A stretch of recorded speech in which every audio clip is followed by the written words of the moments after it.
الحمد لله وكفى وسلام على عباده الذين اصطفى أما بعد أعوذ بالله من الشيطان الرجيم بسم الله الرحمن الرحيم ألم يجدك يتيما فآوى سبحان ربك رب العزة عما يصفون وسلام على المرسلين والحمد لله رب العالمين اللهم صل على سيدنا محمد وعلى آل سيدنا محمد وبارك وسلم۔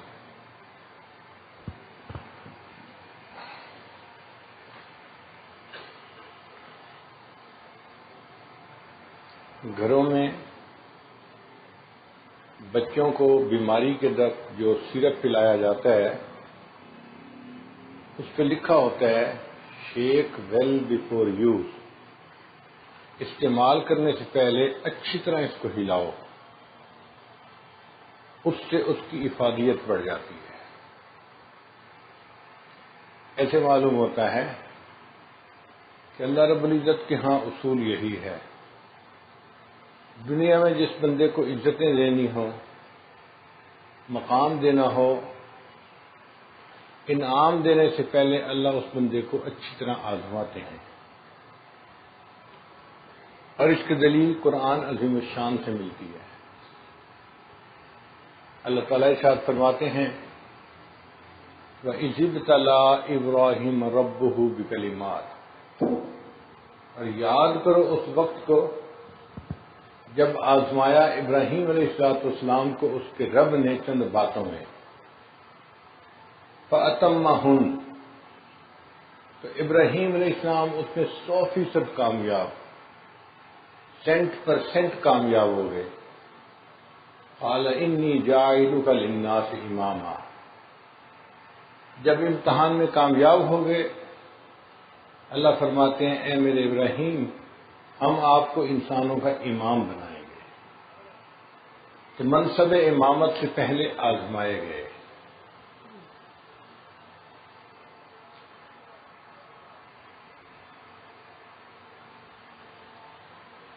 جب ابراہیم علیہ السلام نے بیت اللہ کو بنایا تو رب کریم نے ارشاد فرمایا کہ میرے خلیل آپ نے اچھی مزدوری کی ہے، میرا گھر تعمیر کیا ہے، اور مزدوری مکمل ہونے پر مزدور کو اجرت دی جاتی ہے، اس کی پیمنٹ کی جاتی ہے۔ اب آپ مجھ سے مانگیے آپ اس کے بدلے کیا مانگتے ہیں؟ تو ابراہیم علیہ السلام نے سوچا کہ میں اللہ تعالیٰ سے کوئی انوکھی چیز مانگوں، چنانچہ کہا اے اللہ میں آپ سے دنیا کا مال و منال نہیں مانگتا، میں دنیا کا فضل و کمال نہیں مانگتا، اے اللہ میں وہ نعمت مانگتا ہوں جو تیرے خزانے میں بھی صرف ایک ہی ہے۔ میرے ابراہیم تم کیا چاہتے ہو؟ اے اللہ میں آپ سے آمنہ کا لال مانگتا ہوں۔ اللہ رب العزت نے دعا قبول فرمائی، چنانچہ نبی علیہ السلام نے ارشاد فرمایا میں ابراہیم علیہ السلام کی دعا کی قبولیت بن کے دنیا میں آیا ہوں۔ تو دعا مانگنے والے ابراہیم خلیل اللہ، آمین کہنے والے اسماعیل ذبیح اللہ، اور جو عمارت بنائی تھی اس عمارت کا نام بیت اللہ، اور یہ قصہ جہاں بیان ہوا اس کا نام کلام اللہ، اور جو اس دعا کی قبولیت بن کے تشریف لائے ان کا نام تھا محمد الرسول اللہ۔ اللہ کے محبوب صلی اللہ علیہ وسلم جب دنیا میں تشریف لائے تو آپ کی آمد سے پہلے اللہ نے 3 قریبی عزیز و اقارب کو آزمایا۔ پہلی آزمائش آپ کے دادا پہ آئی، نبی علیہ السلام کے جو دادا تھے ان کا نام تھا عبد المطلب۔ اصل نام ان کا تھا شیبہ، عربی میں شیبہ کہتے ہیں بوڑھے کو۔ بوڑھا نام کیوں رکھا گیا؟ پیدائشی طور پر جب ان کی ولادت ہوئی تو ان کے بالوں کی ایک لٹ تھی جو سفید تھی، سارے بال سفید نہیں تھے، کچھ کالے تھے، درمیان میں تھوڑے سے بال ایسے تھے جو سفید تھے، تو جب بال لمبے ہوتے تو ایک لٹ بن جاتی تھی، اس سفید بالوں کی وجہ سے ان کا نام شیبہ پڑ گیا۔ مگر یہ بچہ بچپن میں یتیم ہو گیا۔ اس کی والدہ کا نام تھا سلمہ، وہ مدینہ طیبہ کی رہنے والی تھی۔ جب خامند کی وفات ہوئی تو عدت گزارنے کے بعد وہ واپس اپنے میکے چلی گئی، مکہ مدینہ منورہ۔ وہاں کے جو خاندان والے تھے ان کی اقتصادی حالت اتنی اچھی نہیں تھی، تو یہ بچہ شیبہ غربت کے ماحول میں پرویش پاتا رہا۔ جب جوانی کی عمر کو پہنچا تو ایک دن اپنے دوستوں کے ساتھ تیر اندازی کا مقابلہ کر رہا تھا۔ مکہ کا ایک شخص وہاں سے گزرا، اس نے دیکھا کہ کچھ نوجوان آپس میں مقابلہ کر رہے ہیں۔ ایک لڑکا ایسا ہے جب بھی نشانہ لگاتا ہے بالکل نشانے پہ اس کا تیر بیٹھتا ہے، اور وہ بڑے ترنگ میں آ کے کہتا ہے میں بڑے قبیلے کا بچہ ہوں، مجھے زیب دیتا ہے کہ میرا نشانہ اپنی جگہ پر لگے۔ اس نے لوگوں سے پوچھا یہ کون ہے؟ بتایا گیا کہ یہ قریش قبیلے کا بچہ ہے، اپنی والدہ کے زیر کفالت ہے، مگر یہ اپنے خاندان کے اوپر ناز کر رہا ہے۔ وہ شخص ان کے چچا مطلب کا دوست تھا۔ جب واپس گیا تو اس نے اپنے دوست کو کہا میں نے تمہارے بھتیجے کو دیکھا مدینہ میں، بڑا اچھا اس کا نشانہ ہے، بہت خوبصورت بچہ ہے، مگر بہت غربت کے ماحول میں پل رہا ہے۔ تم خاندانی لوگ ہو اور امیر لوگ ہو، تم اپنے بھتیجے کا خیال کرو اور اس کی پرورش خود کرو تاکہ بچے کی تربیت اچھی ہو، اس کی شخصیت اچھی بنے۔ مطلب نے قسم اٹھا لی میں جب تک اپنے بھتیجے کو لے کے نہیں آؤں گا کین سے نہیں بیٹھوں گا۔ چنانچہ وہ مدینہ طیبہ آیا اور اس نے بچے کے ننیال والوں سے بات کی۔ قبیلے والوں نے مشورہ کیا اور بچے کی ماں کو کہا کہ دیکھو آپ کا بچہ یہاں رہے گا، غربت کا ماحول ہے، پریشانی ہے،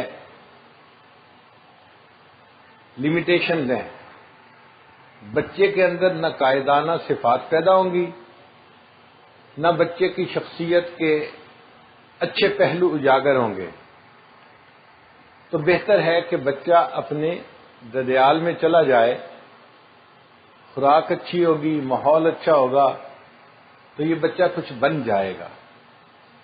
ماں بھی سمجھدار تھی، اس نے اپنی مامتا کو کنٹرول کیا اور بچہ اس کے چچا کے حوالے کر دیا۔ مطلب نے اس بچے کو اپنے سواری میں پیچھے بٹھایا اور اس کو لے کر مکہ مکرمہ داخل ہوئے۔ جب مکہ مکرمہ میں داخل ہو رہے تھے تو مکہ کے لوگوں نے دیکھا کہ مطلب اپنے پیچھے ایک نوجوان لڑکے کو لا رہا ہے۔ اس زمانے میں گھر میں کام کرنے کے لیے غلام چاہیے ہوتے تھے اور وہ اسی عمر کے بچے ہوتے تھے تاکہ ہلکے پھلکے ہوں اور خوب دوڑ بھاگ کے کام کر سکیں۔ اس نے عبد المطلب کے پیچھے اس بچے کو بیٹھا دیکھا تو وہ یہ سمجھا کہ مطلب اپنے لیے کوئی غلام لایا ہے، تو لڑکے کا نام اس نے عبد المطلب رکھ دیا، مطلب کا غلام، حالانکہ وہ مطلب کے غلام نہیں تھے، اس کے تو بھتیجے تھے۔ تو بچے کا نام شیبہ کی بجائے عبد المطلب پڑ گیا۔ اب یہ عمر میں تو چھوٹا تھا، لیکن اس کا آئی کیو لیول بہت اچھا تھا، بہت سمجھدار، معاملہ فہمی اتنی تھی کہ لوگ حیران ہو جاتے تھے، قوت فیصلہ ایسی تھی کہ لوگ اس سے آ کے اپنے مسائل حل کرواتے تھے۔ تو آہستہ آہستہ اس بچے نے اپنی خاندان میں اپنا ایک مقام بنا لیا، یہاں تک کہ خاندان والوں نے سوچا کہ بیت اللہ کی کنجیاں جو ہمارے پاس ہیں ہم عبد المطلب کے حوالے کر دیتے ہیں۔ تو یہ نوجوان قبیلے کا سردار بھی بن گیا اور اس کے ہاتھ میں بیت اللہ کی کنجیاں بھی آ گئیں، یہ بیت اللہ کا کنجی بردار بھی بن گیا۔ اللہ کی شان دیکھیے کہ اس نے شادی کی تو اس کے آگے 10 بیٹے ہوئے، قبیلے کا سردار بھی ہے، 10 بیٹوں کا باپ بھی ہے، تو اللہ نے اور عزت بڑھا دی، کیونکہ ان کے پاس بیت اللہ کی چابیاں تھیں۔ انہوں نے سنا ہوا تھا کہ پہلے دور میں کبھی یہاں پر ایک کنواں تھا جس کا نام تھا زمزم، پھر اس کے اوپر چٹان رکھ کے اس کو بند کر دیا گیا۔ مکہ مکرمہ میں پانی کا کوئی اور سورس نہیں تھا، اس لیے لوگ وہاں آتے تھے مگر چلے جاتے تھے، رہنا مشکل تھا، بغیر پانی کے کوئی کیسے رہے، پینے کو پانی نہیں، جینے کو پانی نہیں۔ تو عبد المطلب نے سوچا کہ میں کنویں کی تلاش کرتا ہوں، اگر مل گیا تو قبیلے کا رہنا آسان ہو جائے گا۔ چنانچہ عبد المطلب نے ایک تیشہ بنوایا اور پہاڑوں کی چٹان کو کھودنا شروع کر دیا۔ لوگ دیکھتے کہ ایک نوجوان پتھروں کو توڑ رہا ہے، پسینے میں شرابور، اوپر سے گرمی، اور وہ بھی مکہ مکرمہ کی 50 ڈگری سینٹی گریڈ، جیسے کوئی بندہ نہایا ہوا ہوتا ہے تو پسینے میں ان کا یہ حال ہوتا، مگر یہ نوجوان اپنی دھن کا پکا تھا، اس نے ہمت نہیں ہاری، جہاں پتھر کھودتا نیچے سے پانی نہیں نکلتا تھا۔ لوگ بھی کہتے آپ کس مصیبت میں پڑ گئے ہیں، آپ کو یہ چیز نہیں ملی۔ تو ایک موقع پر عبد المطلب بہت زیادہ پریشان ہو گیا، اس نے یہ منت مانی، میرے 10 بیٹے ہیں، اگر مجھے زمزم کا کنواں مل گیا، پانی نکل آیا، تو میں اپنے 10 بیٹوں میں سے ایک بیٹے کو اللہ کے نام پہ قربان کروں گا۔ اللہ کی شان دیکھیے، چند دن گزرے تھے کہ عبد المطلب نے ایک چٹان توڑی اور اس کے نیچے پانی موجود تھا۔ اب جب پانی نکل آیا تو قبیلے کے سارے لوگ خوش ہوئے، عبد المطلب کی عزت اور بڑھ گئی، جو دور دور لوگ رہتے تھے وہ بھی پانی کی وجہ سے کنویں کے قریب آ کر رہنے لگ گئے، تو بیت اللہ کے ساتھ ایک مستقل آبادی بن گئی۔ عبد المطلب نے سوچا کہ میں نے ایک منت مانی ہوئی تھی تو مجھے اب اس کو پورا کرنا چاہیے۔ اس نے اپنے 10 بیٹوں کی پرچیاں لکھی اور قرعہ اندازی کی کہ مجھے کس کو اللہ کے نام پہ قربان کرنا ہے۔ اللہ کی شان دیکھیے کہ ایک بیٹا تھا جو سب سے زیادہ خوبصورت تھا، چاند کا ٹکڑا تھا، اور اس کا نام بھی عبداللہ تھا۔ جب پرچیاں ڈالی گئیں تو عبداللہ کا نام نکلا۔ عبد المطلب نے فیصلہ کر دیا کہ میں عبداللہ کو اللہ کے نام پہ قربان کروں گا۔ تو عبد المطلب پہ بھی آزمائشیں آئیں کہ یتیم بن کر زندگی گزاری، بغیر باپ کے مشکلات میں زندگی گزاری، مصیبتیں برداشت کی، اور بالآخر اللہ نے ان پر اپنی رحمتوں کے دروازے کھول دیے۔ اب جب انہوں نے عبداللہ کو قربان کرنے کے لیے قدم اٹھایا تو لوگوں نے ان کو منع کیا، آپ کا بیٹا چاند جیسا خوبصورت ہے، آپ اسے کیوں ذبح کرتے ہیں؟ انہوں نے کہا دیکھو بھئی مجھے اپنی منت پوری کرنی ہے، میں نے نظر مانی تھی، اب ایک بیٹا مجھے قربان کرنا ہے اور وہ عبداللہ کا نام نکلا ہے، میں کسی اور کو نہیں ذبح کر سکتا، اسی کو کرنا ہے۔ لوگوں نے ایک مشورہ دیا کہ آپ ایسا کریں، عبداللہ کی جگہ اونٹوں کو قربان کر دیں۔ کیسے پتہ چلے کس نے اونٹوں کو قربان کرنا ہے؟ انہوں نے کہا کہ آپ 10 کی نیت کریں اور پھر قرعہ اندازی کریں، عبداللہ کو قربان کروں یا 10 اونٹوں کو؟ قرعہ عبداللہ کے نام نکلا،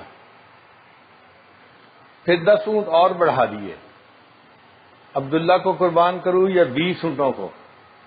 عبداللہ کا نام نکلا۔ یہ معاملہ اسی طرح چلتا رہا، حتیٰ کہ جب 100 اونٹوں کا نام رکھا اور قرعہ ڈالا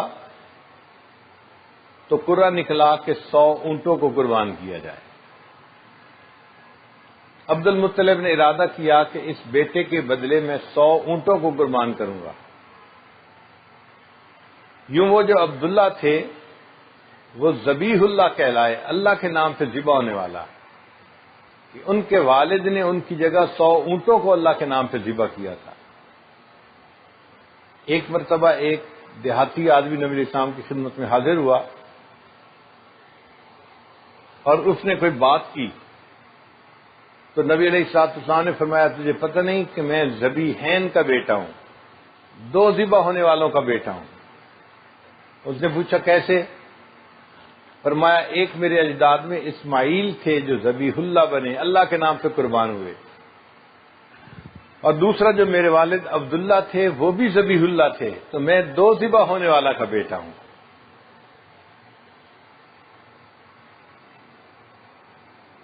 پھر تیسری آزمائش نبی علیہ السلام کی والدہ ماجدہ پہ آئی، ان کا نام تھا آمنہ۔ جب حضرت عبداللہ جوانی کی عمر کو پہنچے، ان کا چہرہ اتنا منور تھا کہ مکہ کی ہر عورت کی یہ تمنا تھی کہ میرا نکاح ان کے ساتھ ہو جائے، حتیٰ کہ کچھ عورتوں نے تو پیغام نکاح بھی بھجوائے، مگر حضرت عبداللہ نے جواب دیا کہ میرے بڑے جو فیصلہ کریں گے میں نکاح ان کے مشورے پر کروں گا۔ جب حضرت عبد المطلب نے ارادہ کیا نکاح کرنے کا تو انہوں نے سوچا کہ میں کسی اچھے خاندان میں ان کا نکاح کروں گا، تو وہ اپنے بیٹے عبداللہ کو لے کے مکہ سے مدینہ آئے۔ مدینہ طیبہ میں ایک قبیلہ تھا، اس کا نام تھا بنو زہرہ۔ اس قبیلے کی ایک لڑکی تھی، عمر تھی 16 سال، حضرت عبداللہ کی عمر تھی 18 سال۔ جوڑ بہت اچھا تھا، بچی کے اندر جو صفات ہونی چاہیے وہ تمام صفات تھیں، بہت سلجھی ہوئی تھی، تحمل مزاج تھی، اچھے اخلاق والی تھی، تواضع تھی، خوبصورت تھی، خوبصیرت تھی، ہر صفت اس کے اندر تھی۔ چنانچہ عبد المطلب نے اس کے لیے رشتہ مانگا، گھر والوں نے خوشی سے رشتے پر ہاں کر دی اور حضرت عبداللہ کا نکاح ہو گیا۔ رخصتی ہو کر وہ بچی مکہ مکرمہ میں آ گئی۔ وہ اپنے خاوند کے پاس چند مہینے رہی۔ چند مہینے کے بعد ایک قافلہ مکہ مکرمہ سے شام کی طرف گیا تجارتی سفر کے لیے۔ تو عبد المطلب نے اپنے بیٹے عبداللہ کو کہا کہ بیٹے قافلہ جا رہا ہے، اگر آپ بھی اس میں شریک ہونا چاہیں تو کچھ سامان مکہ سے خرید لیں جو شام جا کر بیچیں، پھر وہاں سے سامان خریدیں جو واپس مکہ آ کر بیچیں، ہمیں منافع ہو جائے گا تو گزر آسان ہو جائے گی۔ حضرت عبداللہ اس کے لیے تیار ہو گئے، لیکن ایک مشکل درپیش تھی کہ شادی کو بھی چند مہینے ہوئے تھے۔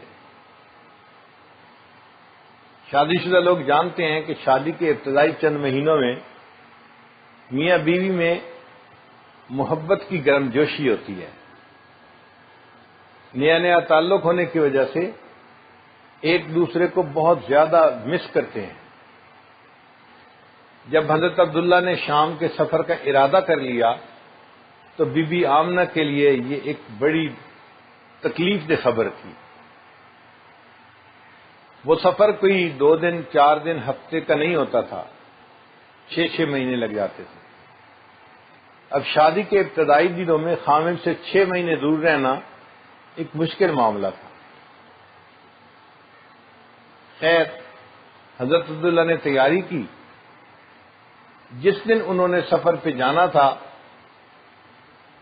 تو بی بی آمنہ امید سے تھیں، اس وقت حاملہ ہو چکی تھیں۔ ان کی آنکھوں میں آنسو آ گئے، میں امید سے ہوں اور آپ جا رہے ہیں، میں اکیلے یہ بچے کے حمل کا معاملہ کیسے نبھاؤں گی؟ تو حضرت عبداللہ نے ان کو بڑی تسلی دی، آپ مطمئن رہیں، آپ کی صحت ٹھیک رہے گی، کوئی پریگننسی کی ڈیفیکلٹی نہیں پیش آئے گی، اور میں بس سفر پہ جا رہا ہوں، میں جلدی واپس آ جاؤں گا۔ پھر انہوں نے اظہار محبت کے لیے یہ کہہ دیا کہ آمنہ، جب قافلہ واپس آئے گا نا تو میں اپنے کام کو سمیٹ کے جلدی گھر آؤں گا، اور میرا دل چاہتا ہے کہ تم دروازے کے قریب میرا استقبال کرنا۔ میں گھر کا دروازہ کھولوں تو سب سے پہلے تمہارا چہرہ دیکھوں۔ بی بی آمنہ نے وعدہ کر لیا۔ حضرت عبداللہ رخصت ہو گئے۔ اللہ کی شان دیکھیں کہ شام سے جب یہ قافلہ واپس لوٹا تو حضرت عبداللہ بیمار ہو گئے، ان کو بخار آ گیا۔ ایک تو سفر کی مشقت تھی، اوپر سے گرمی کا موسم، اور تیسرا بخار کی تکلیف۔ جب مدینہ پہنچے، یہ راستے میں پڑتا تھا مدینہ، تو اور زیادہ طبیعت خراب ہو گئی۔ سسرال تھا وہاں، جب انہوں نے دیکھا کہ بھئی داماد اتنا بیمار ہے، طبیعت خراب ہے، کمزور ہو گیا ہے، انہوں نے کہا حضرت عبداللہ کو کہ ہم آپ کو جانے نہیں دیں گے، قافلہ چلا جائے، آپ یہاں رکیں، ہم آپ کا علاج کروائیں گے، اور جب آپ ٹھیک ہو جائیں گے آپ بعد میں مکہ چلے جانا۔ تو حضرت عبداللہ وہاں رک گئے، قافلہ واپس مکہ مکرمہ آ گیا۔ اب مکے والے کو تو پتہ نہیں تھا کہ کیا حالات پیش آئے۔ بی بی آمنہ اپنے خامد سے کیے ہوئے وعدے کے مطابق جس دن قافلہ پہنچا اس دن تیار ہوئی، صاف ستھرے کپڑے پہنے، خوشبو لگائی، اور وہ اپنے گھر کے دروازے کے قریب آ کر بیٹھ گئیں کہ میرا خامد دروازہ کھولے گا اور سب سے پہلے مجھے دیکھنا پسند کرے گا۔ صبح سے لے کے شام تک انتظار میں رہیں، حضرت عبداللہ نہیں آئے۔ پریشانی شروع ہو گئی کہ سب قافلے میں جانے والے آ گئے تو عبداللہ کیوں نہیں آئے؟ جب قافلے والوں سے پتہ کیا تو انہوں نے کہا جی کہ وہ تو بیمار تھے اور مکہ مکرمہ رہ گئے، تو اور پریشانی ہوئی۔ چنانچہ مکہ مکرمہ سے کچھ لوگ مدینہ طیبہ گئے حضرت عبداللہ کو لینے کے لیے، اور اللہ کی شان دیکھیں کہ جب وہ وہاں پہنچے تو ان کے پہنچنے سے پہلے حضرت عبداللہ کی وفات ہو گئی۔ تو یوں اللہ کے محبوب صلی اللہ علیہ وسلم ابھی دنیا میں تشریف نہیں لائے تھے، اس سے پہلے آپ کے والد گرامی کی وفات ہو گئی۔ تو بی بی آمنہ کی آزمائش اس سے بڑی اور کیا ہو سکتی تھی؟ 17 سال کی عمر ہے، حمل کی کیفیت ہے، خاوند پاس نہیں، اور پھر کچھ دنوں کے بعد خاوند کی وفات کی خبر ملی۔ آپ سوچ سکتے ہیں اس نوجوان بچی کے دل پہ کیا غم کے پہاڑ ٹوٹے ہوں گے۔ تو نبی علیہ الصلوۃ والسلام کے 3 قریبی اعزاء و اقارب کی آزمائش ہوئی، دادا عبد المطلب کی بھی ہوئی، پھر حضرت عبداللہ جو والد تھے نبی علیہ السلام کے ان کی بھی ہوئی، اور پھر آپ کی والدہ کی بھی آزمائش ہوئی اور خوب تکلیف پہنچی۔ پھر ان آزمائشوں کے بعد اللہ نے اپنے محبوب صلی اللہ علیہ وسلم کو دنیا میں بھیجا۔ بی بی آمنہ فرماتی ہیں کہ میں حاملہ تھی، مگر میں عجیب احوال دیکھتی تھی۔ حاملہ عورت کو عام طور پہ بچے کی وجہ سے عجیب کیفیت ہوتی ہے، اور میری حالت یہ تھی کہ مجھے پتہ ہی نہیں چلتا تھا کہ میں حاملہ ہوں یا نہیں ہوں، کوئی تکلیف نہیں تھی پریگننسی کی۔ ہاں جو میں عجیب و غریب باتیں دیکھتی تھی وہ عجیب تھی، کیا کہ جب میں باہر نکلتی تو جس درخت کے قریب سے گزرتی درخت کی ٹہنیاں جھک جاتی تھیں، جیسے درخت ان کو جھک کے سلام کر رہے ہوتے تھے، اور میں دھوپ کی حالت میں باہر نکلتی تو آسمان پہ بادل آ جاتا اور مجھے سایہ مل جاتا تھا، اور جب میں زمزم بھرنے کے لیے کنویں پہ جاتی تو پانی جو بہت نیچے ہوتا تھا اس کی سطح بڑھ جاتی تھی اور وہ بالکل کنارے کے قریب آ جاتا تھا۔ مکہ مکرمہ کی باقی عورتیں مجھے پکڑ کے وہیں کھڑے رکھتی ہیں، آمنہ آپ جب تک کھڑی رہو گی پانی اوپر رہے گا، ہمارے لیے پانی بھرنا آسان ہوگا، چلی جاؤ گی پانی نیچے ہو جائے گا، ہمیں مشقت اٹھانی پڑے گی۔ تو وہ فرماتی ہیں کہ میں یہ عجیب و غریب احوال دیکھتی تھی اور دل میں سوچتی تھی کہ ہو سکتا ہے جو بچہ میرے پیٹ میں امانت ہے وہ بابرکت بچہ ہو، اور اس کی برکت سے اللہ مجھے سایہ بھی عطا کرتے ہیں، درخت جھک کے سلام بھی کرتے ہیں، اور زمزم پانی بھی آسانی سے مل جاتا ہے۔ پھر ایک ایسا وقت آیا کہ آسمان کے اوپر ایک سرخ ستارہ چمکدار ہوا۔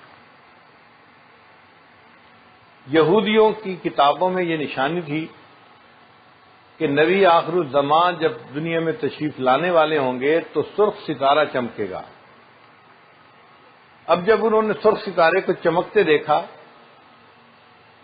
تو وہ سمجھ گئے کہ وہ جو خاص شخصیت آنی تھی اس کے آنے کا وقت قریب ہو گیا۔ تو یہودیوں نے پہلے اپنے خاندان کی لڑکیوں سے پوچھا، کوئی لڑکی ایسی ہے جو حاملہ ہو اور حمل کے اتنے مہینے کہ اب اس کو پیچھے 1 مہینہ وضع حمل میں باقی ہو۔ پتہ چلا عورتیں حاملہ تو ہیں لیکن بچوں کی ولادت میں ابھی بڑا وقت ہے، 6 مہینے 8 مہینے۔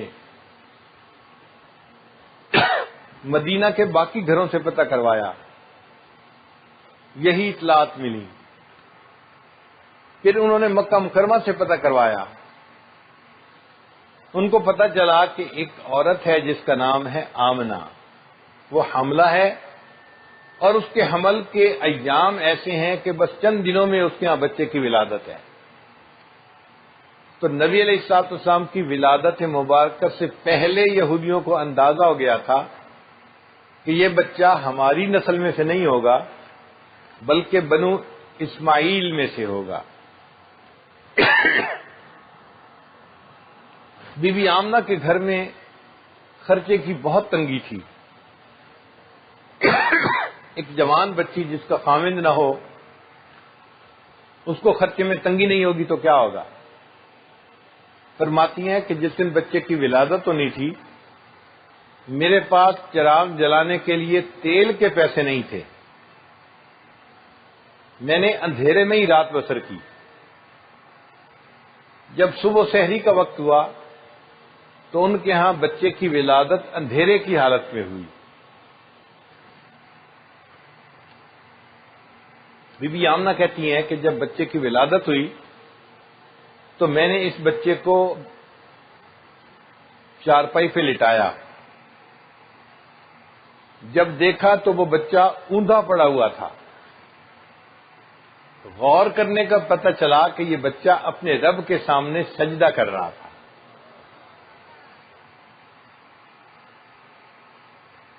صبح ہوئی. عبد المطلب بہت خوش تھے کہ میرا بیٹا عبداللہ تو مجھ سے جدا ہو گیا، لیکن عبداللہ کی ایک نشانی اللہ نے مجھے گھر میں عطا کر دی. دادا کو اپنے پوتے سے بہت پیار، بہت پیار. وہ ان کو اٹھا کر بیت اللہ لے گئے. اس زمانے میں جس گھر میں بچہ پیدا ہوتا تھا، حصول برکت کے لیے اس بچے کو سب سے پہلے بیت اللہ لے جایا جاتا تھا.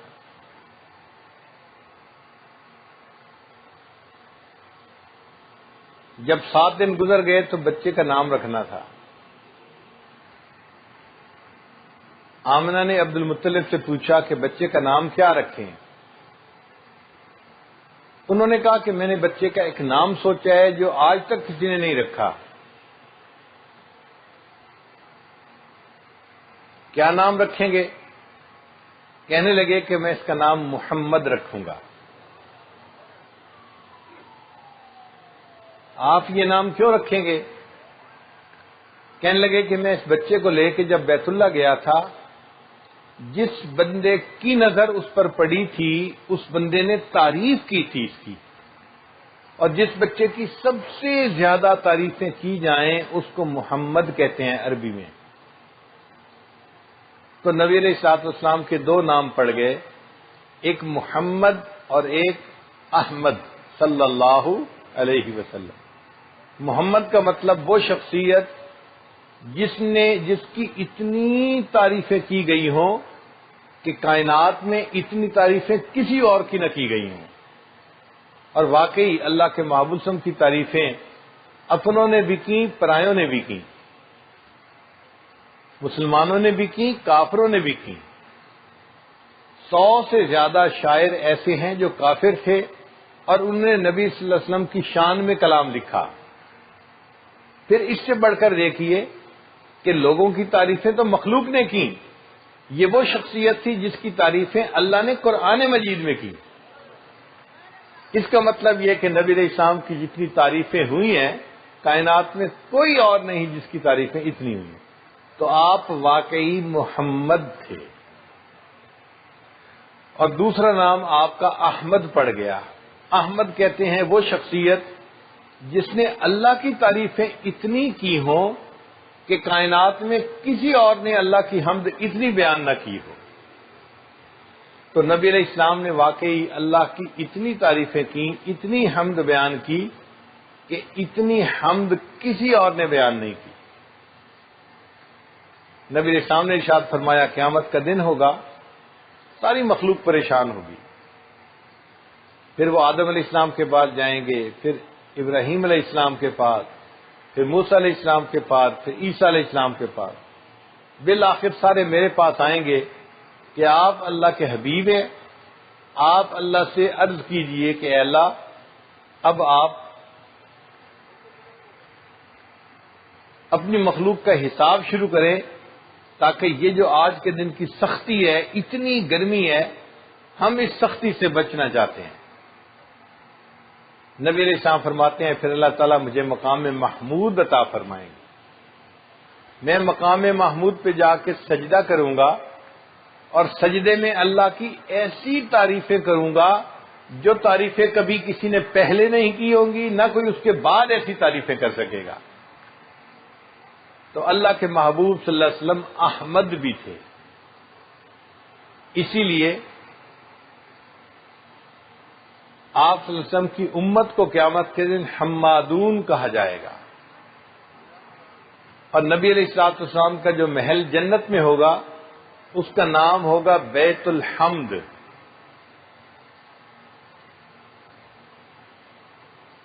تو نبی علیہ الصلوۃ والسلام محمد بھی اور احمد بھی، تو یہ 2 نام رکھ دیے گئے. نبی علیہ السلام نے فرمایا دنیا میں میرا نام محمد ہے اور آخرت میں میرا نام احمد ہوگا۔ پہلی کتابوں میں جو نبی علیہ الصلوۃ والسلام کی تشریف آوری کی خوشخبریاں تھیں وہ احمد کے نام سے تھیں۔ اب 7 دن کے بعد بچے کی پرورش کا مسئلہ آیا۔ عربوں میں ایک دستور تھا کہ وہ اپنے بچوں کو پرورش کے لیے دیہاتوں میں بھیج دیتے تھے۔ دیہاتوں میں بیماریاں کم ہوتی تھیں، وائرس وغیرہ نہیں ہوتا تھا۔ مکہ مکرمہ چونکہ ایک مرکزی جگہ تھی، قافلے آتے جاتے رہتے تھے تو ان کے ساتھ بیماریاں بھی آتی جاتی تھیں، تو لوگ ڈرتے تھے کہ بچہ بیمار ہو گیا، طبی سہولتیں تھیں نہیں، تو ایسا نہ ہو کہ بچہ کمزور ہو جائے یا فوت ہو جائے، تو وہ اپنے بچوں کو دیہات میں بھیج دیتے تھے۔ ایک تو بچے کی صحت اچھی ہو جاتی تھی، اور دوسرا بچہ وہاں پہ عربی زبان جو سیکھتا تھا وہ خالص عربی ہوتی تھی، دوسری زبانوں کے الفاظ نہیں سیکھتا تھا ساتھ۔ تو ان 2 وجوہات سے دیہاتوں میں بچوں کو بھیج دیا جاتا تھا۔ جو عورتیں پرورش کرتی تھیں ان عورتوں کو اس کے بدلے انعام دے دیا جاتا تھا، تو ان عورتوں کا گزر اوقات آسان ہو جاتی تھی۔ ایک تھا قبیلہ بنو سعد، وہ طائف کے قریب رہتا تھا۔ اس قبیلے کی 10 عورتوں نے پروگرام بنایا، ہم مکہ مکرمہ چلتی ہیں اور بچوں کو لے کے آتی ہیں، ان کو پالیں گی اور پھر اس کے بدلے ہمیں اجرت ملے گی اور ہمارے کام آسان ہو جائیں گے۔ چنانچہ وہ 10 عورتیں بچوں کو لینے کے لیے مکہ مکرمہ چلیں۔ ان میں ایک عورت تھی جس کا نام تھا حلیمہ، اور وہ اسم با مسمہ تھی۔ جیسے نام تھا حلیمہ حلم والی، جس میں تحمل مزاجی بہت ہو، اس میں واقعی تحمل مزاجی تھی بھی بہت زیادہ۔ حلیم الطبع تھی، وہ بھی ساتھ تھی۔ اس کے پاس ایک اونٹنی تھی اور ایک گدی تھی، یعنی 2 جانور تھے، خامند بھی ساتھ تھا۔ اس کی سواریاں کمزور تھیں، بیمار تھیں۔ باقی 9 عورتیں آگے نکل جاتی، حلیمہ پیچھے رہ جاتی، تو عورتوں کو کھڑے ہو کر انتظار کرنا پڑتا۔ راستے کا سفر اسی طرح مشکل میں گزرا۔ عورتیں تیز چلتی، پھر ان کو رکنا پڑتا، پھر ان کو رکنا پڑتا، اور وہ بڑی تنگ تھیں کہ حلیمہ کو ساتھ رکھنے کے لیے ہمیں رکنا پڑتا ہے اور سفر میں دیر ہو رہی ہے۔ جب مکہ مکرمہ کے قریب پہنچی تو انہوں نے حلیمہ سے کہا کہ حلیمہ، آپ کی سواری کمزور بھی ہے، بیمار بھی ہے، آپ ہمیں آزاد کر دو، ہم جاتی ہیں اور جا کے بچے لے لیتی ہیں، اور آپ اپنی رفتار سے آنا اور بعد میں بچہ لے کے آ جانا۔ حلیمہ نے ان سب کو اجازت دے دی۔ چنانچہ 9 عورتیں مکہ مکرمہ پہنچیں، اور جو امیر لوگوں کے گھروں کے بچے تھے انہوں نے اپنی گود میں لے لیے۔ جب حلیمہ مکہ مکرمہ میں پہنچی اور انہوں نے پتہ کیا کہ کوئی بچہ ہے کہ جس کو میں اپنی گود میں لے سکتی ہوں، تو بتایا گیا کہ ایک بچہ ہے تو صحیح، مگر وہ یتیم بچہ ہے، اس کا والد فوت ہو چکا ہے۔ اس کا مطلب یہ کہ اگر حلیمہ اس کو پالے گی تو پرورش کے بعد انعام دینے والا اس کا باپ نہیں ہوگا، تو انعام نہیں مل پائے گا۔ حلیمہ اس پر غمزدہ ہوئی، فرماتی ہیں کہ میرے دل میں خیال آیا کہ میں بچے کی شکل تو دیکھوں، بچہ ہے کیسا۔ بچہ چارپائی پر لیٹا ہوا تھا اور اس کے اوپر ایک چادر ڈالی گئی تھی۔ فرماتی ہیں کہ جب میں نے کپڑا ہٹایا کہ بچے کا چہرہ دیکھوں تو بچے نے آنکھیں کھول دیں اور مجھے دیکھ کر مسکرایا۔ حلیمہ کہتی ہے کہ اس بچے کی مسکراہٹ نے تو میرا دل ہی مو لیا، اور میں نے اپنے دل میں سوچا مجھے بچے کی پرورش پر انعام نہیں ملے گا، مال نہیں ملے گا، مگر اس بچے کو پالتے ہوئے اس کی مسکراہٹیں تو مجھے ملیں گی، اس سے میرا دل جو ہے اس کو تسکین مل جائے گی۔ چنانچہ حلیمہ نے اس بچے کو گود میں لینے کا فیصلہ کر لیا۔ بی بی آمنہ کو بتا دیا کہ میں اس بچے کو لے جانا چاہتی ہوں۔ انہوں نے کہا کہ انتظار کرو، اس کے دادا آئیں گے، فیصلہ تو وہ کریں گے۔ چنانچہ تھوڑی دیر میں عبد المطلب بھی آ گئے۔ اب حلیمہ نے کہا میں اس بچے کو اپنی گود میں لینا چاہتی ہوں، خیال رکھوں گی، اچھی طرح اس کو پالوں گی، آپ لوگ مطمئن رہیں۔ اور ویسے بچہ اتنا خوبصورت ہے کہ میں نے کبھی کسی دیہات میں ایسا خوبصورت بچہ نہیں دیکھا۔ اس کی بات کو سن کے بی بی آمنہ بولی حلیمہ تو دیہات کی رہنے والی ہے، میں شہر کی رہنے والی ہوں، مدینہ اور مکہ کے، میں نے شہروں میں بھی ایسا خوبصورت بچہ نہیں دیکھا۔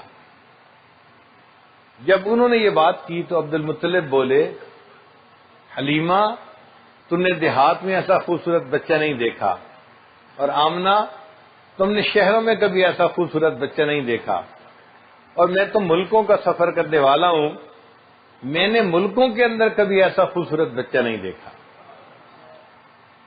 اگر اس موقع پہ جبریل علیہ السلام پاس ہوتے اور کوئی ان سے پوچھتا جی کہ آپ بھی ذرا اپنے کمنٹس دے دیجئے اس کے بارے میں، تو جبریل علیہ السلام کے کمنٹس یہ ہوتے حلیمہ تو نے دیہات میں خوبصورت بچہ نہ دیکھا، آمنہ تو نے شہروں میں ایسا بچہ نہ دیکھا، اور عبد المطلب آپ نے ملکوں میں ایسا بچہ نہ دیکھا، اور میں تو پوری دنیا کو دیکھ چکا ہوں، میں نے پوری دنیا میں ایسا خوبصورت بچہ نہیں دیکھا۔ اور اگر کوئی بندہ اللہ تعالیٰ سے اس وقت عرض کرتا کہ اے اللہ ذرا آپ بھی اس بچے کے بارے میں اپنے کمنٹس دے دیجئے، تو وہ کمنٹس کیا ہوتے حلیمہ تو نے دیہات میں خوبصورت بچہ نہ دیکھا، آمنہ تو نے شہروں میں ایسا خوبصورت بچہ نہ دیکھا، عبد المطلب تو نے ملکوں میں ایسا خوبصورت بچہ نہ دیکھا، اور جبرائیل تو نے پوری دنیا میں ایسا خوبصورت بچہ نہ دیکھا، اور میں پروردگار گواہی دیتا ہوں میں نے اپنی پوری مخلوق میں ایسا خوبصورت بچہ نہیں دیکھا۔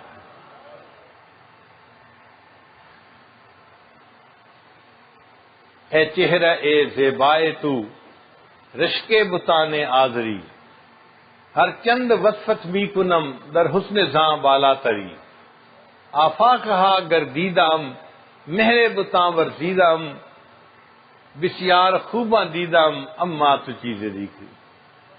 میں نے بہت چمکتے چہرے والوں کو دیکھا، اے اللہ کے محبوب صلی اللہ علیہ وسلم آپ تو کوئی چیز ہی اور ہیں، آپ کے حسن کی تو بات ہی کچھ اور ہے۔ بہرحال آمنہ بچے کو دینے کو تیار، حلیمہ بچے کو لینے کو تیار۔ آمنہ نے دعا دے کے بچے کو رخصت کیا۔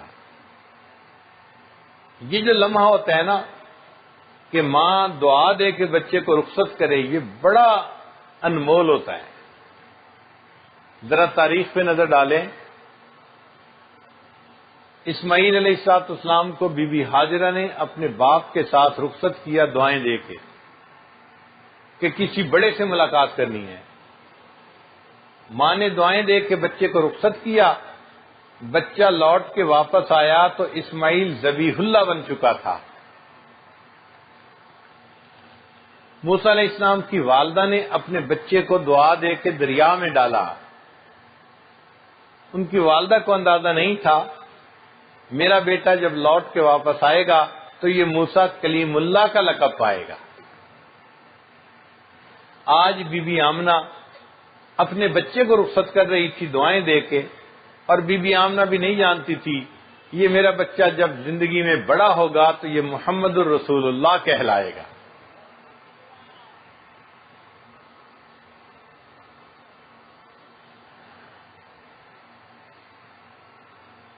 تو حلیمہ نے بچے کو اپنی گود میں لیا۔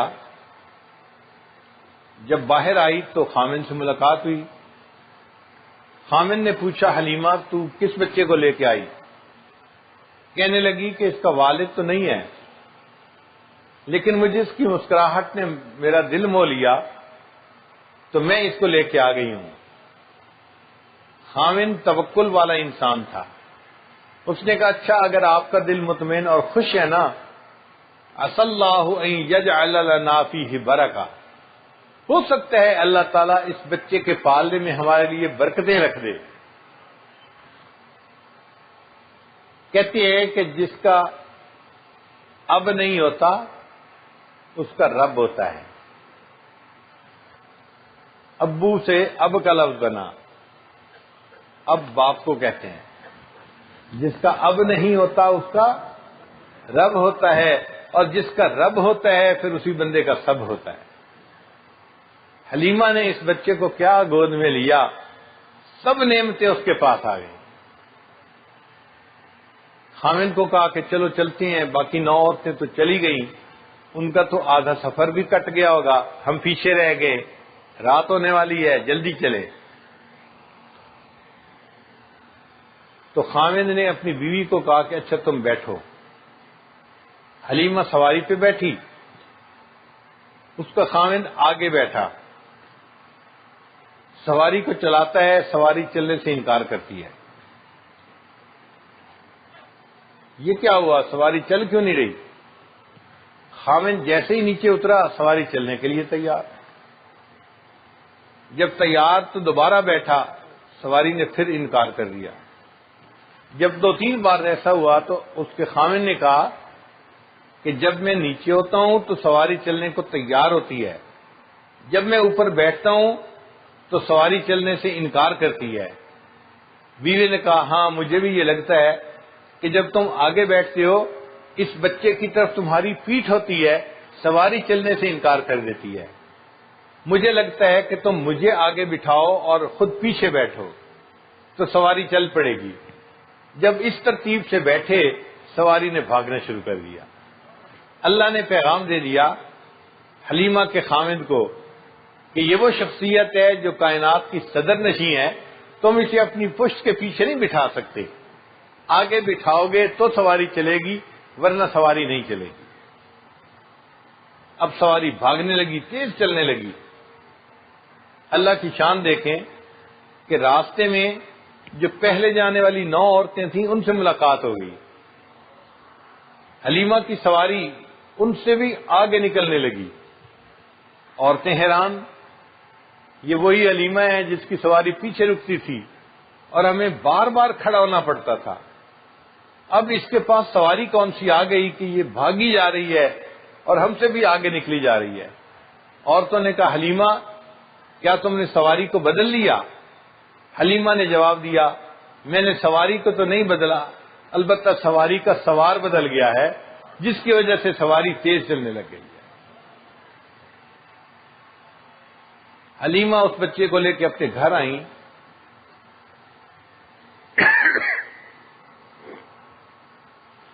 فرماتی ہیں کہ گھر میں بکریاں تھیں جو بوڑھی تھیں،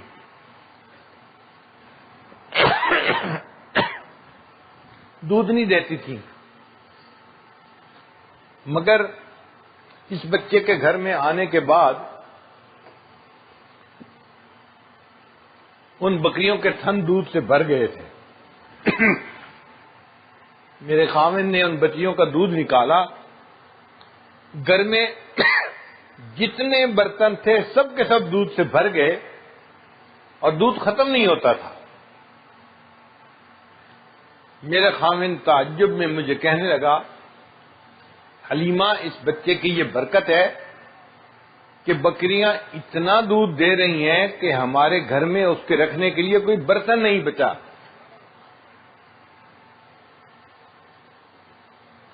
حلیمہ فرماتی ہیں کہ میں دوسری عورتوں کے ساتھ جب بیٹھتی اور وہ عورتیں ہمارے گھر کی بکریوں کا دودھ کی مقدار دیکھتی حیران ہو جاتی، حلیمہ تم اپنی بکریوں کو کس جگہ چراتی ہو سکتا ہے وہاں پر ایسی جھاڑی ہو، ایسا گھاس ہو کہ جس کے کھانے سے بکریوں کا دودھ بڑھ جاتا ہو۔ میں انہیں بتاتی کہ میری بکریاں فلاں جگہ چرتی ہیں، وہ عورتیں بھی اپنی بکریاں وہاں چراتی، مگر ان کی بکریوں میں اتنا دودھ نہ ہوتا جو میری بکریوں میں دودھ تھا۔ اللہ تعالیٰ دکھانا چاہتے تھے کہ حلیمہ، یہ جو برکتیں تم دیکھ رہی ہو یہ اس بچے کے یہاں پر آنے کی وجہ سے ہیں۔ اللہ تعالیٰ نے اپنے بعض پیغمبروں کو محلات میں پالا ہے۔ حضرت یوسف علیہ السلام نے محلات میں پرورش پائی، حضرت موسیٰ علیہ السلام نے فرعون کے محل میں پرورش پائی۔ اگر اللہ تعالیٰ چاہتے تو اپنے محبوب صلی اللہ علیہ وسلم کو بھی کسی محل میں پال سکتے تھے، مگر اللہ نے حلیمہ کے ایک غریب سے گھر کو پسند فرمایا تاکہ دنیا کو پتہ چل جائے کہ یہ مال و دولت کی وجہ سے ان کی تربیت اچھی نہیں ہوئی، بلکہ اللہ کی برکتیں اس کے ساتھ ہیں۔ یہ ایک غریب سے ماحول میں پل کے پیدا ہونے والا یتیم بچہ آج اللہ نے دیکھو عزتوں کا تاج اس کے سر کے اوپر رکھ دیا ہے۔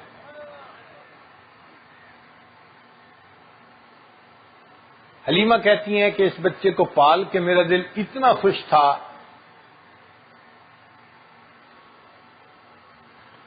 کسی نے ہماری علاقائی زبان میں کچھ اشعار لکھے ہیں،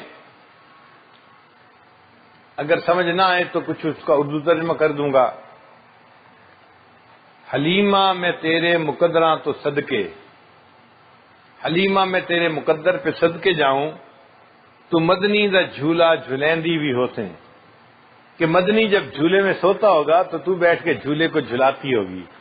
کیا مقدر تھے تیرے، رحمت للعالمین، کائنات کے سردار پرورش پا رہے ہیں اور آپ بیٹھ کے ان کے جھولے کو جھلا رہی ہیں۔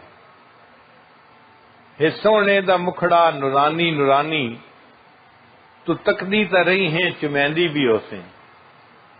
اللہ کے محبوب صلی اللہ علیہ وسلم کا اتنا خوبصورت چہرہ، حلیمہ تو دیکھتی تو تھی، کبھی کبھی اس کو پیار سے بوسہ بھی دیتی ہوگی۔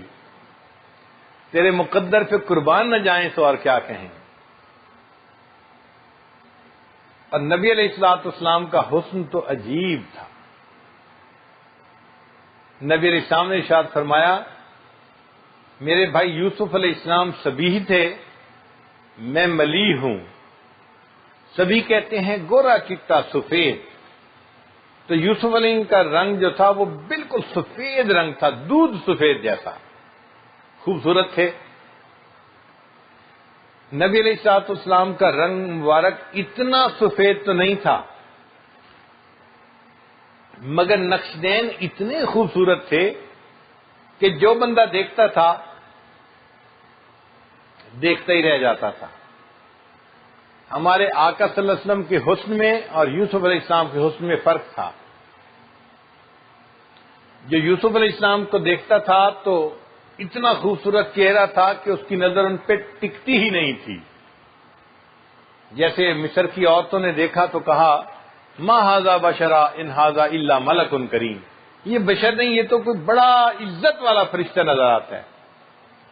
تو یوسف علیہ السلام کا حسن ایسا تھا کہ دیکھنے والے کی نظر یوسف علیہ السلام پر ٹکتی ہی نہیں تھی، اور میرے آقا صلی اللہ علیہ وسلم کا حسن ایسا تھا کہ جو بندہ آپ کے چہرے کو دیکھتا تھا اس کی نظر اس چہرے سے ہٹتی ہی نہیں تھی، نظر ہٹانے کو دل نہیں چاہتا تھا۔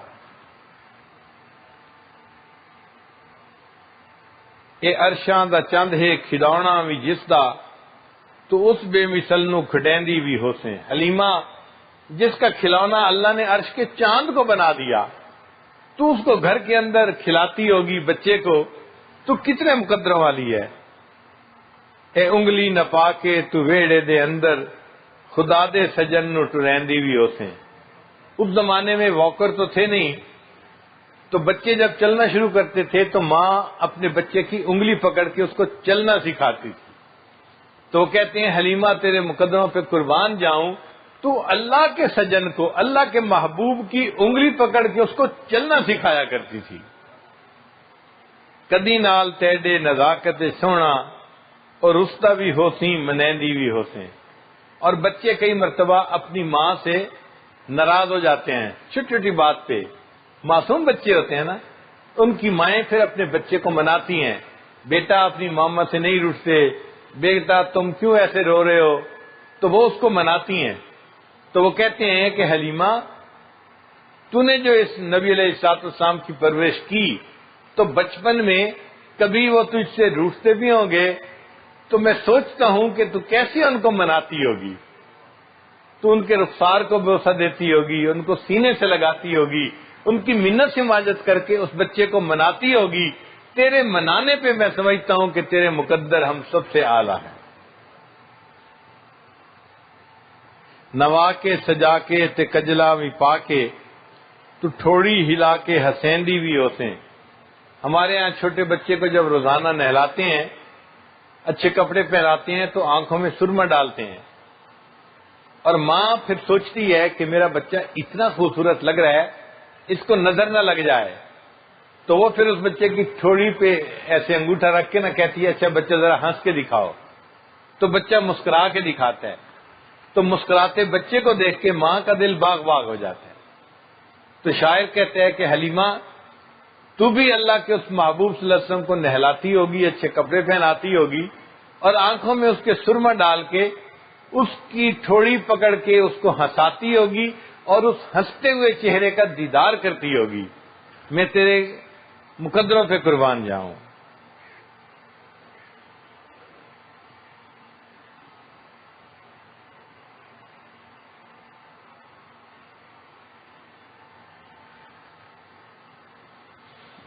اللہ کے محبوب صلی اللہ علیہ وسلم دنیا میں تشریف لائے،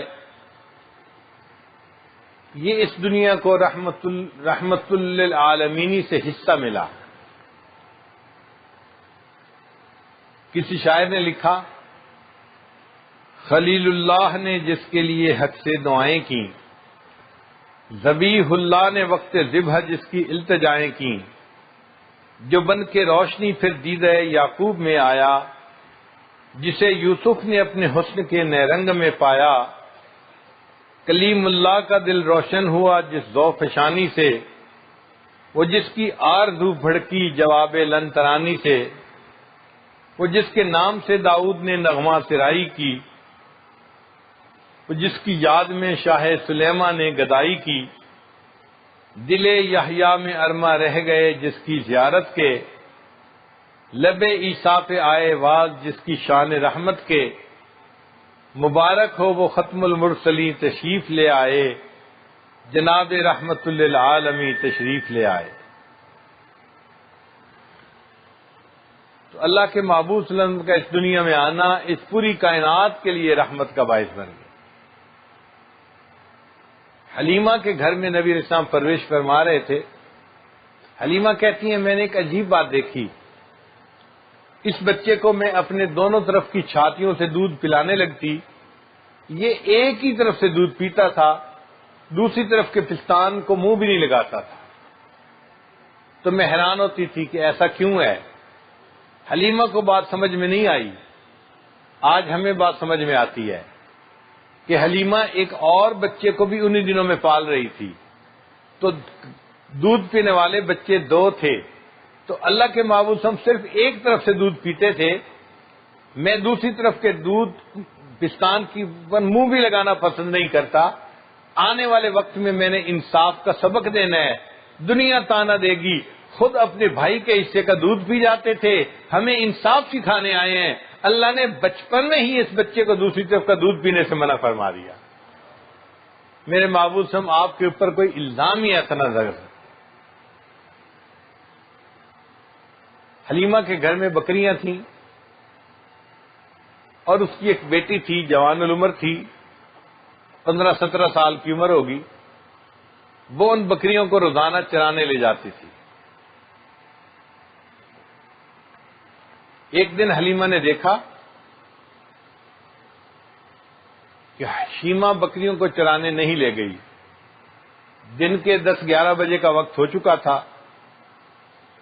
اور چرانے کے لیے تو جانوروں کو صبح صبح نکالنا پڑتا ہے. تو ماں نے اپنی بیٹی سے کہا کہ شیمہ آج بکریوں کو چرانے کیوں نہیں لے گئی؟ امی بکریاں زیادہ ہیں، میں اکیلی ہوں، میں ان کے پیچھے بھاگ بھاگ کے تھک جاتی ہوں، مجھے ہیلپ کی ضرورت ہے، کوئی اور بھی میرے ساتھ جائے۔ حلیمہ نے کہا کہ بیٹی گھر میں ہم 3 فرد ہیں، میں بھی بوڑھی ہوں، کمزور ہوں، تیرا باپ بھی بوڑھا اور کمزور ہے، اور تیسرا تم جوان العمر ہو، اب یہ کام گھر میں آپ ہی کر سکتی ہو، ہم بوڑھے ماں باپ نہیں کر سکتے۔ اس نے کہا اچھا اماں اگر یہ کام مجھے ہی کرنا ہے نا تو میرے اس چھوٹے بھائی محمد کو میرے ساتھ بھیج دیں۔ حلیمہ نے کہا کہ بیٹا یہ دودھ پیتا بچہ ہے، یہ تو ابھی کھڑا بھی نہیں ہو سکتا، واک بھی نہیں کر سکتا، انفینٹ ہے، تم اس بچے کو ساتھ لے جاؤ گی، بچے کو سنبھالو گی یا اپنی بکریوں کو سنبھالو گی؟ شیما نے کہا امی اگر بھائی کو ساتھ بھیجیں گی تو میں بکریوں کو سنبھال لوں گی، اگر نہیں بھیجیں گی تو مجھ سے بکریاں نہیں چرائی جاتی، میں نہیں جا سکتی۔ تو ماں کو بات سمجھ میں نہیں آئی، اس نے کہا شیما تمہاری بات سمجھ میں نہیں آتی، تم کیسے بکریوں کو جو ہے چرا سکو گی؟ اس نے کہا اماں میں آپ کو سچ بات بتاؤں، ایک دن میں اپنے اس بھائی کو بکریاں چرانے کے لیے ساتھ لے کے گئی تھی، اور اس دن میں نے 3 باتیں دیکھی تھی۔ پہلی بات، میں جہاں بھی جاتی تھی ایک بادل میرے اوپر سایہ رکھتا تھا، مجھے پورا دن دھوپ میں جانے کی ضرورت ہی پیش نہیں آئی۔ دوسری بات، میں نے ایک راہب کو دیکھا، وہ قریب سے گزرا اور اس نے اس بچے کو بہت پیار کیا اور مجھے کہنے لگا کہ مجھے لگتا ہے تمہارا یہ بھائی کوئی بڑی عظیم شخصیت بنے گا۔ امی مجھے اس کی تعریفیں اچھی لگیں کہ اس نے میرے بھائی کی تعریفیں کی۔ اور تیسری بات امی بتاؤں کہ میں جب اس دن بکریوں کو لے کر گئی چرانے کے لیے تو میں تو اپنے بھائی کو گود میں لے کر ایک جگہ بیٹھ گئی، میری بکریوں نے جلدی جلدی گھاس چر لیا، اور جہاں میں بیٹھی تھی یہ بکریاں میرے سامنے آ کر گھیرے ڈال کے بیٹھ گئیں۔ پھر اس کے بعد بقیہ وقت میں بھی بھائی کا چہرہ دیکھتی رہی، میری بکریاں بھی میرے بھائی کا چہرہ دیکھتی رہی، مجھے بھاگنے کی ضرورت ہی نہیں پیش آئی۔ تو اللہ رب العزت نے اپنے محبوب صلی اللہ علیہ وسلم کو ایسا حسن عطا کیا تھا۔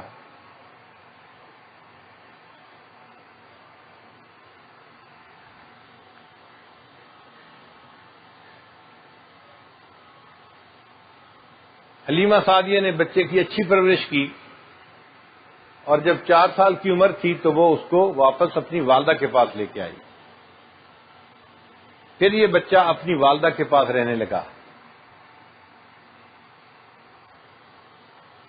ایک دن بی بی آمنہ کے دل میں خیال آیا کہ میں اپنے بچے کو مدینہ طیبہ لے جاؤں تو میرے عزیز و اقارب بھی میرے بیٹے کو دیکھیں گے اور خوش ہوں گے۔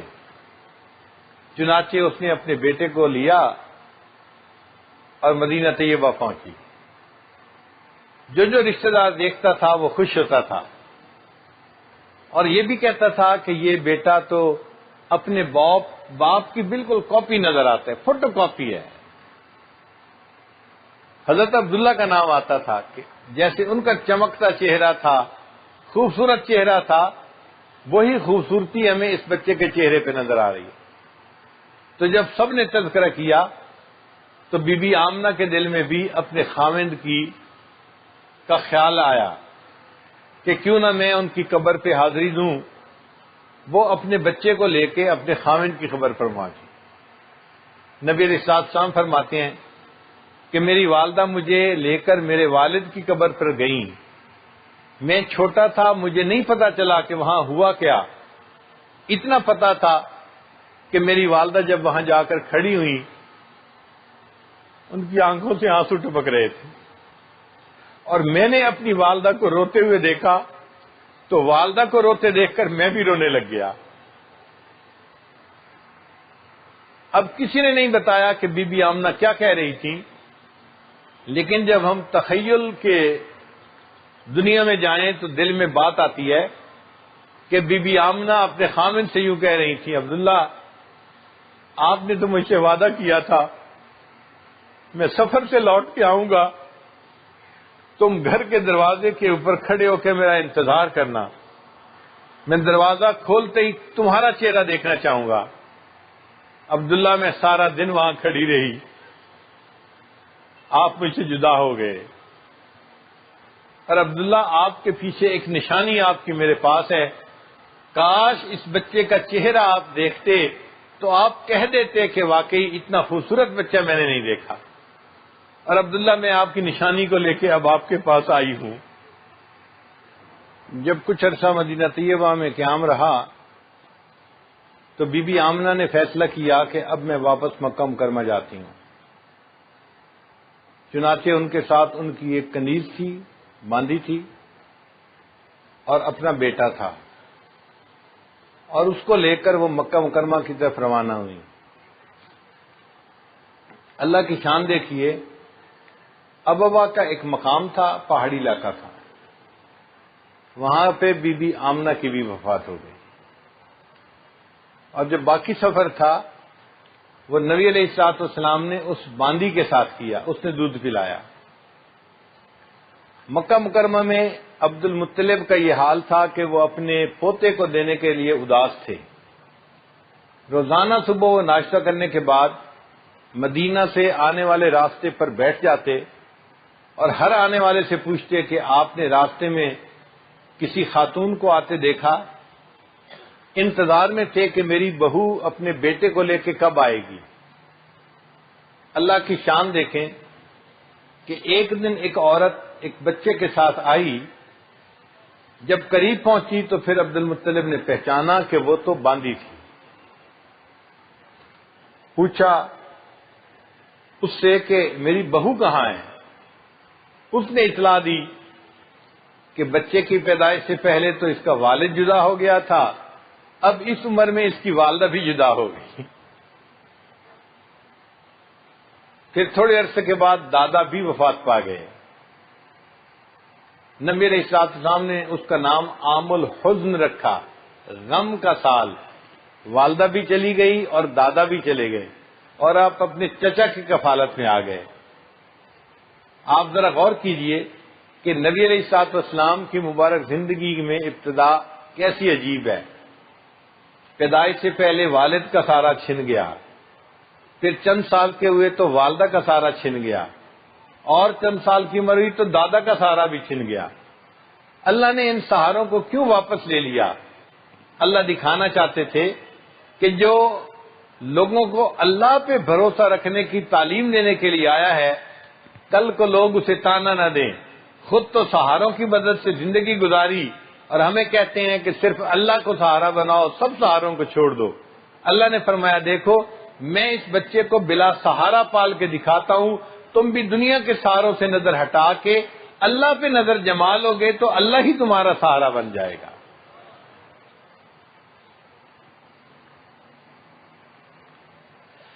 نبی علیہ السلام کو یتیم سے بہت محبت تھی۔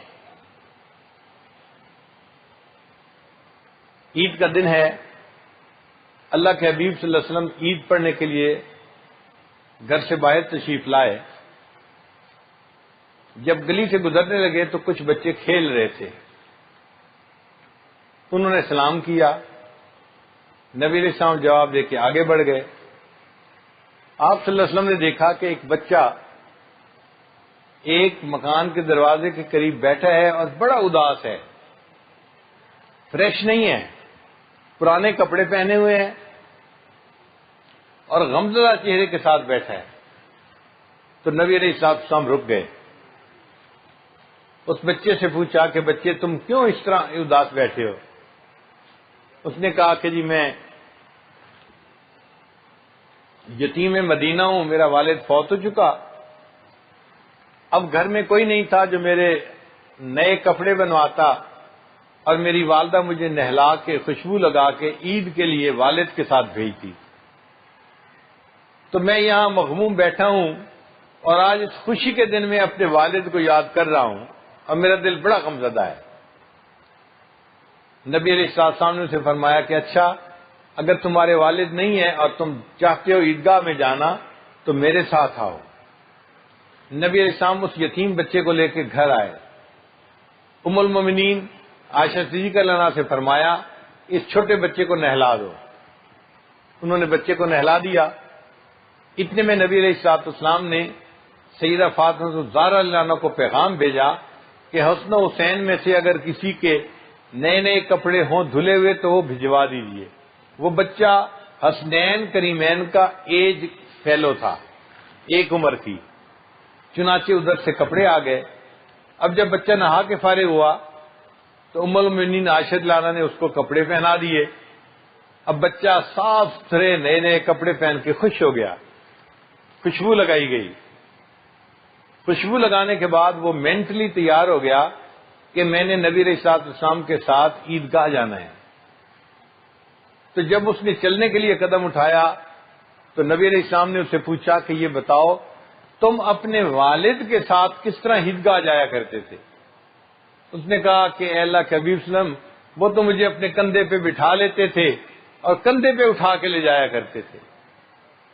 اللہ کے حبیب صلی اللہ علیہ وسلم نے جب یہ سنا تو آپ زمین پر بیٹھ گئے اور اس بچے کو کہا کہ اچھا آؤ تم بھی میرے کندھے پر بیٹھ جاؤ، میں تجھے کندھے پہ اٹھا کے عیدگاہ لے کے جاؤں گا. اب وہ بچہ کندھے پہ بیٹھ گیا ہے اور نبی علیہ السلام اس کو لے کر پھر باہر گلی میں تشریف لائے. جو بچے کھیل رہے تھے انہوں نے نیا تماشا دیکھا. یہی بچہ یہاں مغموم بیٹھا تھا. اب اللہ کے حبیب صلی اللہ علیہ وسلم اس کو گھر لے گئے. نہایا دھویا نظر آتا ہے، صاف کپڑے ہیں، خوشبو لگی ہوئی ہے اور کندھے پہ بیٹھ کے یہ جا رہا ہے. تو انہوں نے اشاروں میں اس سے پوچھا کہ مسئلہ کیا ہے؟ تو اس بچے نے ان کو اشارے سے کہا کہ مجھے اللہ کے محبوب صلی اللہ علیہ وسلم نے اپنا بیٹا بنا لیا ہے. تو جب اس نے اشارے سے ان لڑکوں کو بتایا نا کہ اللہ کے حبیب صلی اللہ علیہ وسلم نے مجھے اپنا بیٹا بنا لیا ہے تو ان میں سے ایک بڑا بچہ تھا، اس نے ٹھنڈی سانس لی. دوسرے نے پوچھا کیوں ٹھنڈی سانس لی؟ اس نے کہا کاش میں بھی یتیم ہوتا اور اللہ کے حبیب مجھے بھی اپنا بیٹا بنا لیتے. محبوب صلی اللہ علیہ وسلم اس یتیم بچے کو لے کے عیدگاہ آئے. ممبر لگا ہوا تھا. بچہ کندھے سے اتر کے نیچے زمین پہ بیٹھنے لگا. حدیث مبارکہ میں ہے کہ نبی علیہ السلام نے فرمایا کہ نہیں، تم نے نیچے زمین پہ نہیں بیٹھنا، میرے ساتھ ممبر کے اوپر بیٹھنا. تو اللہ کے حبیب صلی اللہ علیہ وسلم جہاں ممبر پر بیٹھے اس بچے کو اپنے ساتھ ممبر کے اوپر بٹھایا اور پھر اس خطبے میں نبی علیہ السلام نے یتیم کے ساتھ ہمدردی شفقت کا معاملہ کرنے کا وعد فرمایا اور اس کے سر پہ ہاتھ رکھ کے کہا کہ جو بندہ یتیم کے سر پہ ہاتھ رکھتا ہے ہاتھ کے نیچے سر کے جتنے بال ہوتے ہیں اتنی نیکیاں اللہ اس کے نام اعمال میں لکھ دیتے ہیں. تو اللہ کے حبیب صلی اللہ علیہ وسلم نے یتیم کو معاشرے میں عزت دلائی، اس کو محبت دے کے پالنا سکھایا. قرآن مجید میں اللہ فرماتے ہیں الم یجد کا یتیمن فآوا. اے محبوب صلی اللہ علیہ وسلم ہم نے آپ کو یتیم پایا پھر ہم نے آپ کو ٹھکانہ دیا. تو آپ صلی اللہ علیہ وسلم کی یتیمی کا تذکرہ قرآن مجید میں ہے.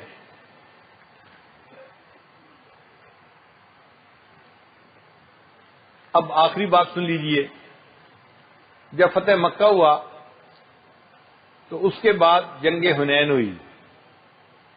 جنگ حنین میں نبی اسلام کے ہاتھوں بہت سارا مال غنیمت آیا.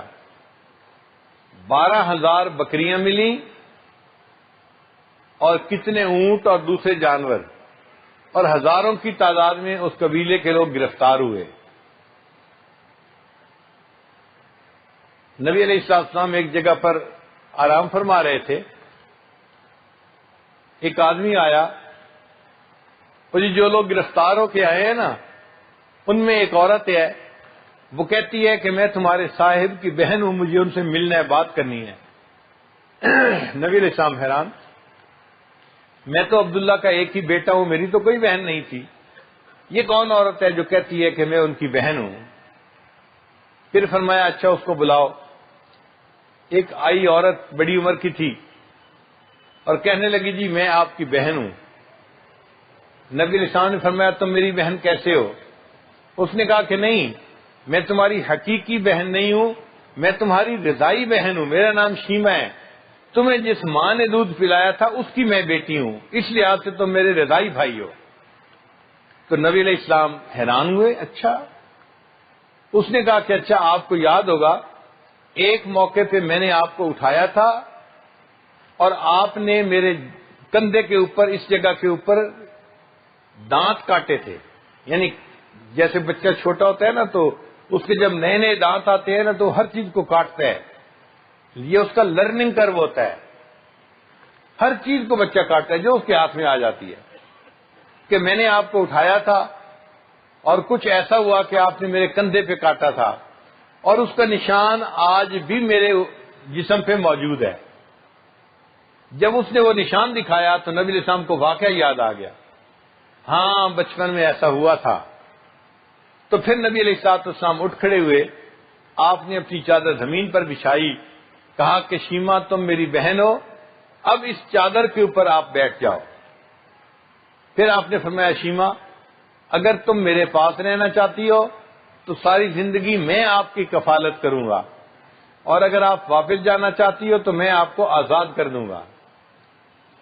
اس نے کہا جی کہ میں واپس جانا پسند کروں گی مگر اکیلا پسند نہیں کروں گی.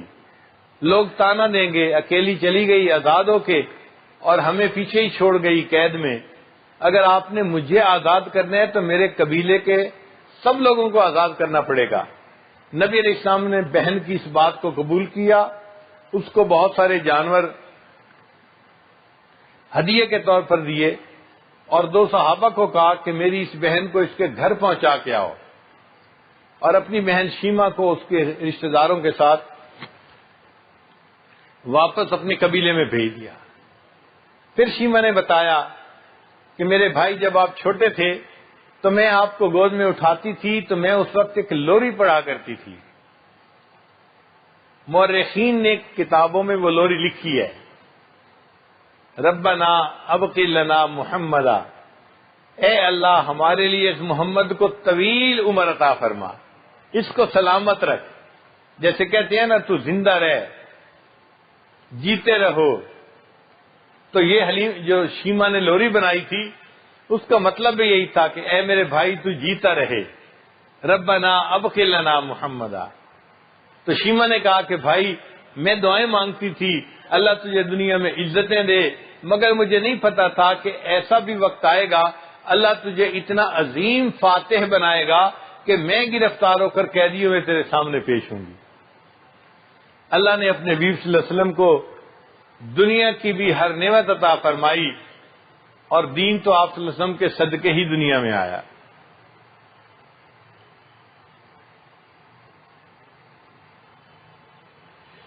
اے رسول امی خاتم المرسلین, تجھ سا کوئی نہیں, تجھ سا کوئی نہیں, ہے عقیدہ یہ اپنا بصدق و یقین, تجھ سا کوئی نہیں, تجھ سا کوئی نہیں. تیرا سکہ رواں کل جہاں پہ ہوا, اس زمین پہ ہوا, آسماں پہ ہوا, کیا عرب کیا عجم سب ہیں زیر نگیں, تجھ سا کوئی نہیں, تجھ سا کوئی نہیں. اللہ نے اپنے محبوب صلی اللہ علیہ وسلم کو کیا شان عطا فرمائی. وہ ہیں بے شک بشر لیکن تشہد میں اذانوں میں, وہ ہیں بے شک بشر لیکن تشہد میں اذانوں میں, جہاں دیکھو خدا کے نام کے بعد ان کا نام آئے. بروز حشر امی جب نفس نفسی کا سما ہوگا, بروز حشر امی جب نفس نفسی کا سما ہوگا, وہاں وہ کام آئیں گے جہاں کوئی نہ کام آئے. اللہ کے محبوب صلی اللہ علیہ وسلم کی شفاعت کے ہم قیامت کے دن بھی محتاج ہوں گے, اور دنیا میں ہم ان کی رحمت للعالمین ہی کے محتاج ہیں. اللہ تعالی ہمیں ان کی رحمت للعالمین سے بہترین حصہ عطا فرمائے, ان کی محبت ہمارے دلوں میں لبریز فرمائے اور ان کی اتباع والی زندگی نصیب فرمائے, اور قیامت کے دن ہمیں ان کے قدموں میں جگہ نصیب فرمائے.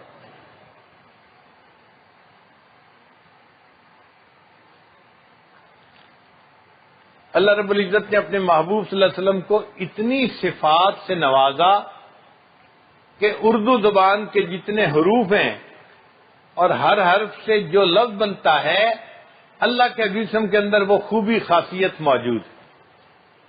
کسی نے کہا کہ جب اللہ کے حبیب صلی اللہ علیہ وسلم کی ولادت مبارکہ ہوئی, الف بولی, دنیا میں احمد آ گئے، امی آ گئے، اولا آ گئے، امی آ گئے، اول آ گئے، یہ سب حروف الف سے بنتے ہیں۔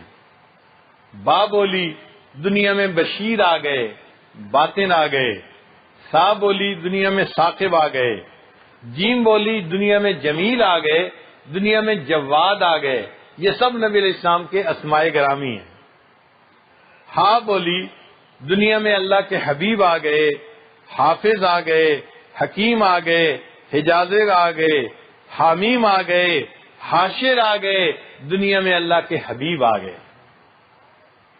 خا بولی، دنیا میں خاشع آ گئے، اللہ کے خلیل آ گئے، خاتم النبیین آ گئے۔ دال بولی، دنیا میں دائی آ گئے، داعیا الی اللہ باذنہ وسراجا منیرا۔ زال بولی، دنیا کے اندر زکی آ گئے۔ سین بولی، دنیا میں سید آ گئے، سراج آ گئے۔ شین نے کہا، دنیا میں شافع آ گئے، شکور آ گئے، شہید آ گئے۔ صاد بولی، دنیا میں صفی اللہ آ گئے۔ زود نے کہا کہ دنیا میں ضامن آ گئے۔ تو نے کہا دنیا میں طیب آ گئے، طاہر آ گئے، طہا آ گئے۔ زو نے کہا دنیا کے اندر ظاہر آ گئے۔ عین نے کہا دنیا میں عبداللہ آ گئے، عزیز آ گئے، عادل آ گئے۔ غین نے کہا دنیا میں غیور آ گئے۔ فا بولی، دنیا میں فاتح آ گئے۔ قوف بولی، دنیا میں قاسم آ گئے، قاری آ گئے، قریشی آ گئے۔ چھوٹی کاف بولی، دنیا میں کامل آ گئے اور کفیل آ گئے۔ لام نے کہا دنیا میں لعیق آ گئے۔ میم بولی، دنیا میں محمد آ گئے، مدثر آ گئے، مزمل آ گئے، محمود آ گئے، مصطفیٰ آ گئے۔ نون نے کہا دنیا میں نذیر آ گئے، ناشر آ گئے، ناصر آ گئے۔ واو نے کہا دنیا میں ولی آ گئے، وکیل آ گئے۔ ہا نے کہا دنیا میں ہادی آ گئے، ہاشمی آ گئے۔ حمزہ رہ گیا تھا، اس نے کہا دنیا کے اندر آخر آ گئے، عامر آ گئے۔ پھر یا بچی تھی، اس نے کہا کہ تم ذرا میری بات بھی سن لو، دنیا میں یتیم آ گئے، دنیا میں یاسین آ گئے۔ اللہ فرماتے ہیں الم یجد کا یتیمن فآوا، اے محبوب کیا ہم نے آپ کو یتیم نہیں پایا اور ہم نے آپ کو دنیا میں ٹھکانہ عطا فرمایا۔ اللہ تعالی ہمیں اس رحمت للعالمین کی ایک ایک قدم پر اتباع کرنے کی توفیق عطا فرمائے اور ان کی محبت ہمارے دلوں میں لبریز فرمائے۔ وہ جو شیریں سخنی ہے میرے مکی مدنی، وہ جو شیریں سخنی ہے میرے مکی مدنی، تیرے ہونٹوں سے چھنی ہے میرے مکی مدنی۔ تیرا پھیلاؤ بہت ہے، تیرا قامت ہے بلند، تیری چھاؤں بھی گھنی ہے میرے مکی مدنی۔ نسل در نسل تیری ذات کے مقرون ہیں ہم، تو غنی ابن غنی ہے میرے مکی مدنی۔ دست قدرت نے تیرے بعد پھر ایسی تصویر نہ بنائی نہ بنی ہے میرے مکی مدنی۔ اللہ تعالی ہمیں اس مکی اور مدنی کی محبت عطا فرمائے اور ان کی محبت کرنے والوں میں اللہ دنیا اور آخرت میں ہمارا نام بھی شامل فرمائے۔ وآخر دعوانا ان الحمد للہ رب العالمین۔